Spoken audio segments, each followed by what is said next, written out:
सभी को यही बोल रही हूँ कि आप बंद कर दीजिए कीमो। एलोपैथी बंद कर दीजिए, एक बार यहाँ पे आके गुरुजी से मिल लीजिए। अगर मेडिसिन लेगा ना तो एक बार मिल लीजिए, फिर भी आप अच्छे हो जाएंगे। 80% तो वैसे भी अच्छे हो जाएंगे। ज्योतिर्मय कुंभ सेवा संस्थान से आज हमारे पास भावेश भाई साहब हैं, अहमदाबाद से आए हैं भाई साहब। और लगभग अगस्त में इन्होंने ट्रीटमेंट स्टार्ट किया था, अगस्त महीना 8वां महीना था, वहाँ से उस टाइम ट्रीटमेंट इन्होंने स्टार्ट किया था। क्या दिक्कत थी, क्या क्या समस्याएं थी, हम भाई साहब से ही पूछेंगे। और अब आज कैसा महसूस हो रहा है वो भी पूरी बात जानकारी इन्हीं से लेंगे। नमस्कार जी। तो सबसे पहले हमारे पास जब नहीं आए उससे पहले क्या समस्या हुई थी?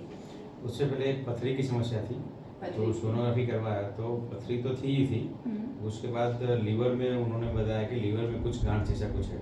जब हमने पथरी का डायग्नोस करा तभी उसी टाइम पे सोनोग्राफी, तो बोले इसका बायोप्सी करवाइए, अदरवाइज सीटी स्कैन या पेट स्कैन करवाइए तो ज़्यादा आपको पता चलेगा कि भाई गांठ है तो किसकी गांठ है, कैंसर की है या चर्बी की है या पानी की गांठ है। तो डायग्नोसिस करने के बाद पता चला कि भाई वो कैंसर की गांठ है जी। कैंसर की गांठ है। तो उसके बाद कैंसर डॉक्टरों से मिले, ऑन्कोलॉजिस्ट से, सभी ने बताया कि भाई आपको कीमो लेना पड़ेगा। ठीक है। तो तभी तो हमको ये पता नहीं था कि भाई ज्योतिर्मय कुंभ संस्थान है कि क्या है, कुछ नहीं पता नहीं था। जी जी। तो डॉक्टर ने जो जैसा बोला 3-4 डॉक्टरों को बताया, तो डॉक्टर बोले कीमोथेरेपी स्टार्ट करो। कीमोथेरेपी स्टार्ट हो जाने के बाद आपका वो कम होगा, गांठ कम होगी तो आपका सर्जरी होगा, अदरवाइज नहीं होगा। हाँ, पहले थेरेपी से वो थोड़ा साइज कम करे, उसके बाद सर्जरी सोचेंगे सर्जरी हो सकता है कि नहीं हो सकता है। तो 6 कीमो लिए, कंटिन्यू 6 कीमो भी लिए और 3 इम्यूनोथेरेपी भी लिया जी। फिर वो हो जाने के बाद मेरी बॉडी में थोड़ा फर्क तो हुआ था, फर्क यानी बाल तो नहीं गए थे, मगर बॉडी में कुछ बदलाव लग रहा था, कभी कीमोथेरेपी से कुछ बदलाव आ रहा है। अच्छा, वो बदलाव वीकनेस के हिसाब से, गांठ कमजोरी, ऐसा सब कुछ चल रहा था। खाना पीना थोड़ा बंद हो गया था, कमजोरी हो रही थी, सब कुछ हो गया था। फिर हमको पता चला गूगल के जरिए, कभी जो मित्र ज्योतिर्मय कुंभ संस्थान है, यूट्यूब में गुरुजी के वीडियो सब देखे थे हमने। तो एक बार ऐसा लगा कि एक बार जाके आए, देखते हैं। हम आयुर्वेदिक में दूसरी जगह भी जाके आए थे, 2-3 जगह से, पर फिर भी यहाँ पे ट्रस्ट ज्यादा लग रहा था। अच्छा, कहाँ जाके आए थे अगर आपको बता पाए? हिम्स में गए, हिम्स में ही गए थे हमारा हिम्स है वो। हाँ जी। तो हमें जो नजदीक पास में मिला हम वहीं गए थे, पर वहाँ से ज्यादा हमें यहाँ अच्छा लगा। उनका मेडिसिन नहीं लिया था मैंने, यहाँ पे आके गुरुजी के पास बैठे, उन्होंने मेडिसिन बताया तभी लिया। आज मेडिसिन लेने में 6-7 महीना हो गया है जी। मेडिसिन लेने के बाद मैंने कीमो सब बंद कर दिया, कुछ नहीं, एलोपैथी पूरा बंद कर दिया, डॉक्टर के पास जा ही नहीं रहा। और अच्छा लग रहा है आपको? बढ़िया, बहुत बढ़िया, रिजल्ट भी बढ़िया है। चलिए, अच्छा वीकनेस तो नहीं हुआ? कुछ नहीं वीकनेस नहीं, बॉडी में जो तो था प्रॉब्लम वो ही नहीं है। एक साल अच्छा से जब से ये दवाई ले रहे हैं तो सर्दी जुकाम या कुछ भी कोई प्रॉब्लम ही नहीं है। मतलब जो बेसिक छोटी बड़ी बीमारी होती है वो भी नहीं है, कुछ नहीं है। क्योंकि देखो मेडिसिन का काम ही ऐसे करता है कि इम्यूनिटी पे काम कर रहा है, कि हम इम्यूनिटी को थोड़ा और अच्छा बढ़ा पाए। तो इम्यूनिटी बढ़ेगी तो अपने आप ही बीमारियां खत्म हो जाएगी। चलो, जो रहा मेडिसिन का तो एक बहुत इंपॉर्टेंट रोल होता है, उससे ज्यादा रहता है आपके भोजन का। क्योंकि हमारा ध्यान रखना पड़ता है।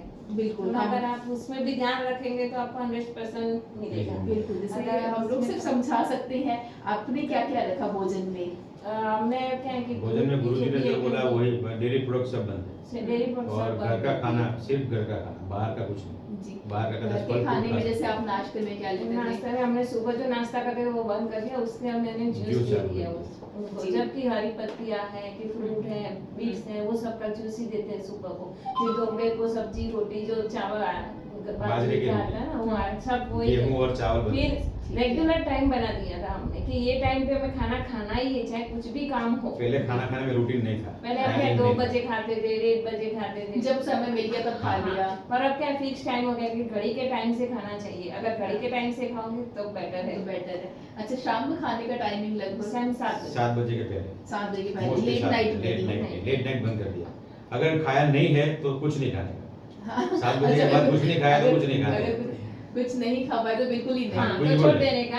अगर खाना तो पहले खाने का, 7 बजे के बाद बंद कर देने का। चलिए बहुत ही अच्छा। कोई दिक्कत तो नहीं रही? अच्छा, खाने का जब हम बोलते हैं ना तो पेशेंट कई बार ऐसे करते हैं कि अरे आप सब कुछ ही चेंज कर रहे हो, कोई दिक्कत तो नहीं हुई ना आपको कोई दिक्कत भोजन नहीं, में? बढ़िया, बहुत बढ़िया। अच्छा लग रहा है आज बॉडी को सब कुछ? आज रिपोर्ट्स भी बिल्कुल नॉर्मल है आपकी, और शायद गुरुजी ने आपकी मेडिसिन भी बंद करने के लिए हाँ, नेक्स्ट हाँ, मंथ next से month बंद से हो रहा है, बंद बहुत करेंगे। खुशी हो रही है अंदर से कि बस ये हाँ, लास्ट सब मंथ बढ़िया। है औषधि लेने का, उसके बाद हम मेडिसिन भी पूरी तरह से बंद कर देंगे। अच्छा से भोजन ले रहे हो, अच्छी लाइफस्टाइल जी रहे हो, तो बस वही हमारा एक मेडिसिन की तरह काम करना चाहिए। मेडिसिन को खाना बनाना, मेडिसिन को ही सुबह उठते वो खाने की तरह खाना, वो चीज़ गलत है, और हमेशा वैसी लाइफ जीना वो भी गलत है।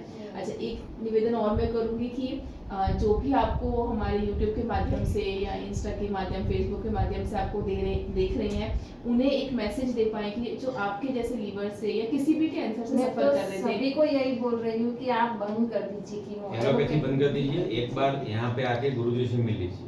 अगर मेडिसिन नहीं लेना तो एक बार मिल लीजिए, फिर भी आप अच्छे हो जाएंगे। 80% तो वैसे भी अच्छे हो जाएंगे। अच्छा, गुरुजी से कंसल्ट करके ही वो इम्यूनिटी बूस्ट हो हाँ। जाएगा, वो अपने आप ही इतना अपने आप पॉजिटिव से- एनवायरनमेंट हम यहाँ के ऐसे ही हो गए ना कि जस्ट बीमारी है ही नहीं हमारे में, ऐसे ही हो गए। वो तो सब ऐसे ही कर रहे हैं कि जो कुछ मुझे तो नहीं। मेरे जान पहचान वाले को बहुत कम लोगों को पता है कि मुझे ये प्रॉब्लम है। जिसको पता है जी। वो भी अभी वो सोच रहा है कि तुझे कुछ है कि नहीं।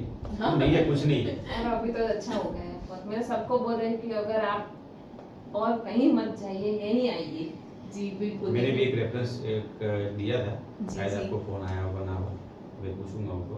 बिल्कुल। उनको मुंह का कैंसर। हाँ जी, देखो हमें ना सभी को कहते हैं कि चाहे आप ट्रीटमेंट कहीं से भी लें या फिर आप चाहे ना भी लें, अगर आपको डायग्नोस हो गया है कैंसर, किसी को भी, सभी को कहते हैं देखो अपना लाइफस्टाइल ऐसा है, भोजन ऐसा है कि कितना भी आप मेंटेन कर दें, कहीं ना कुछ ऐसी चूक हो जाती है, कुछ बॉडी का इम्यूनिटी होता है, कुछ लाइफस्टाइल होता है, क्योंकि इंसान कमाने तो बाहर जाएगा ही, और बाहर भागदौड़ भरी जिंदगी कह लो, स्ट्रेस कह लो, लाइफ शेड्यूल कह दो, तो उसकी वजह से कुछ ना कुछ ऐसा इम्पैक्ट आता है कि कैंसर का चांसेस बढ़ रहे हैं, बहुत बढ़ रहे हैं हर घर में। जब अभी आता है ना, जब डिटेक्ट होता है कि पता चलता है ना, तो जमीन पैर से बिल्कुल, नीचे वो- जमीन किसी साथ ही ऐसा लगता है कि क्या हो गया लाइफ में, हाँ। और अब आगे क्या होगा, बस वही टेंशन में आधा इंसान तो वही मर जाता है। वही मर जाता है, क्योंकि कैंसर से ना, जितना कैंसर से नहीं मरते ना, कैंसर डायग्नोज होने के बाद जब पता चल जाता है या उसका ट्रीटमेंट चालू हो जाता ये है, मेडिसिन भी बहुत अच्छी है, मैं सही बोलूं, मेडिसिन बहुत अच्छी है।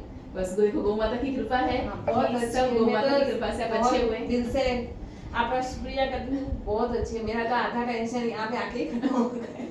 जी जी, तो हम सभी को कहते हैं कि कम से कम आप अगर डायग्नोज करा रहे हो तो उसमें बायोप्सी बिल्कुल मत कराओ, बायोप्सी बिल्कुल नहीं। चलो आपका फिर भी लीवर का था, जो मुंह के कैंसर्स के पेशेंट होते हैं, ब्रेस्ट के होते हैं, जिनका घाव बाहर की तरफ होता है ना, ट्यूमर, उनको भी, आपको भी अगर कभी कोई मिले ऐसा पेशेंट, तो उन्हें भी यही सलाह देना कि बायोप्सी मत करवाना, क्योंकि अगर कैंसर की घाव के साथ आप लंबा जीरोगे, लेकिन अगर आपने बायोप्सी करा के छेड़ दिया उसको, तो वो दिक्कत ज़्यादा करेगा। एक बार एक निवेदन और कि गुजराती में भी अगर आप किसी को कुछ अच्छा सा मैसेज दे दें। જ્યોતિર્મય ગૌ સંસ્થામાં આવો, કેન્સર હોય તો એક વખત ગુરુજીને મળીને એક વખત સંપર્ક કરી લો। દવા ના લેવી તમારી મરજીની વાત છે, પણ એક વખત કેન્સર માટે ગુરુજીનો એપ્રોચ જરૂર કરજો। जी बहुत જય ગૌ માતા, વંદે માતરમ। बहुत